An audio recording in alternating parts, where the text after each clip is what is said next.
Hello everyone, today we're going to review how to create a function that returns something. Okay, so let's press play. You'll see it's completely blank. Let's create a brand new function that, I don't know, let's make it add two numbers just to keep it really simple. So first is the word function, and then it's the name of the function. So what can we call this function? Let's just call it add. I hope that that's a keyword that's not taken anywhere else. Now, since I need to add two numbers, I need to give the function two numbers. Let's call it A and B. Okay. Um, and we want to have it return a value. And what do we want to have it return? Well, A plus B. Now, this is my function. This function will take two numbers, right? That takes it in. It does something to them, and it returns it. So by itself, the function does nothing. We have to actually call it. So let's call it here. So let's create a new variable. Let's just say, let's call it the sum. All right. So what do we want this variable to equal? It's going to be the sum of. Let's just pick two numbers that we know the answer for. 10 plus 7. And we should get 17. However, it doesn't show it anywhere. So let's just put it in the console so that we can actually see it. The sum. All right, so we're going to show in the console whatever this variable takes. Let's see. There it is, 17. All right, I could have easily changed this to multiply if I wanted. I could let my function do whatever it is I want.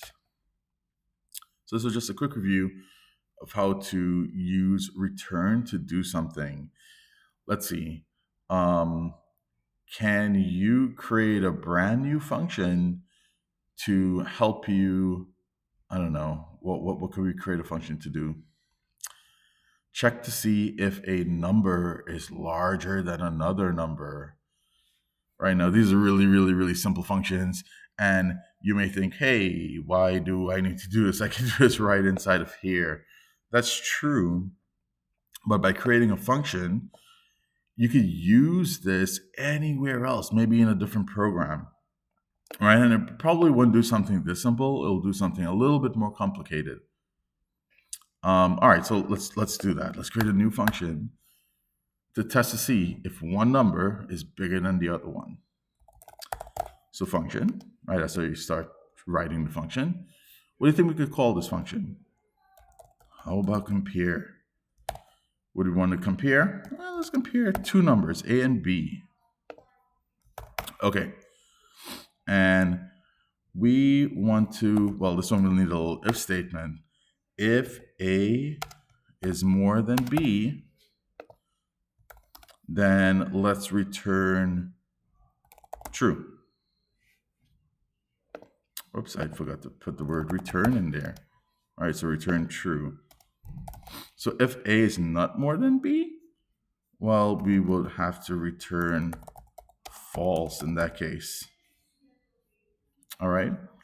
So maybe above the function, in its documentation, I hope I'm doing the documentation part right here. It's not something I'm used to doing.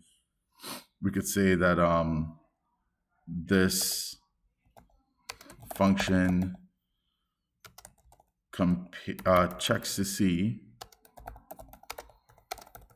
if A is greater than B. All right, so like we have to know which order is actually doing this comparison on. Okay, so let's just check it out. Let's see. Let's call this the compare. And let's compare those same numbers. So let's compare 10 and 7. And let's print that out in the console. So let's print out the compare. Maybe I should call it the comparison. That's okay. All right, it's a variable. You can name it whatever you like as long as it's meaningful. What do you think will show up down there? Is 10 more than 7? Well, the answer is yes, so it should be true. Let's check it and see. Yep, and you'll see it's true. Now, if I had switched those around, what do you think would happen? All right, 7 and 10. Is 7 greater than 10? No, that's false. So you'll see that it turns out false, right? It's 17 is coming from the first part up here. What happened if we compare two numbers that are the same value? What do you think would happen? Well, is 7 greater than 7? No, it's not. It's equal to. As you can see, that will also show up false. Had I put more than or equal to, though, well, it'll show up as true. All right, so your function will do whatever it is you ask it to do. And now I have this neat little function that I could take from one program to another program. It doesn't rely on anything else within this program to function. No pun intended. All right, I hope you learned something.